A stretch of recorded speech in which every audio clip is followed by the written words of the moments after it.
నమస్కారం, అందరూ ఎలా ఉన్నారు? బాగున్నారా? ఈరోజు కెన్యాలో చిలకలు అదే వుడ్ తో చేసిన చిలకలు ఎలా ఉంటాయో చూపిస్తాను. మసాయ్ మార్కెట్ లో నేనైతే ఇక్కడ షాప్ లో ఒక ఆయన కూర్చున్నారు చూసారా, ఆయనకి ఒక 100 చిలకలు ఆర్డర్ చేశాను ఒక మోడల్ చెప్పి. వామ్మో 100 చిలకల, ఏదైనా బిజినెస్ పెడుతున్నారా అనుకుంటారేమో. కాదండి, ఇలాగా థ్రెడ్ కనిపిస్తుంది కదా చిలకలకి, వాటిని నేను మా ఫ్రెండ్స్ కలిసి ఇలా కాగితం పూసలు వేసి ఇలాగ తయారు చేసాం. బ్యూటిఫుల్ గా పూసలేసి తయారు చేసిన చిలకలకి వార్నిష్ వేస్తే ఇక అద్దరిపోతున్నాయి అనుకోండి. మసాయ్ మార్కెట్లోకి వెళ్ళి బర్డ్స్ కొనుక్కొచ్చాను. ఒక ఫంక్షన్కి గిఫ్ట్లు ఇద్దామని చెప్పి దానికి ఇలాగా పూసలు అయితే కుట్టేసి వాటికి వార్నిష్ చేస్తున్నానండి. చూడండి ఎంత లుక్ ఎంత బాగుందో. ఇవి గిఫ్ట్ ఇస్తే చాలా బాగుంటాయి.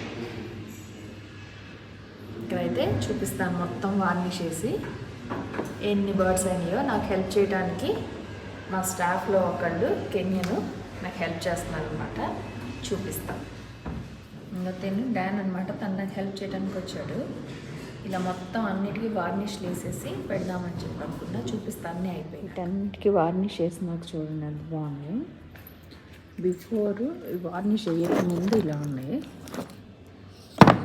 వార్నిష్ వేసినాక షైనీగా బాగున్నాయి.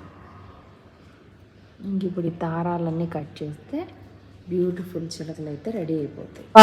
రంగు రంగు చిలకల్ని ఒక్క చోట పేర్చి పెడితే ఎంత బాగున్నాయో కదా, కనులకు విందుగా అనిపించింది నాకైతే. ఇక ఫైనల్ గా వాటి దారాలు, వాటి క్లీనింగ్ అంతా చేసి మనం చిలకలు అయితే రెడీ చేసేసుకున్నాము.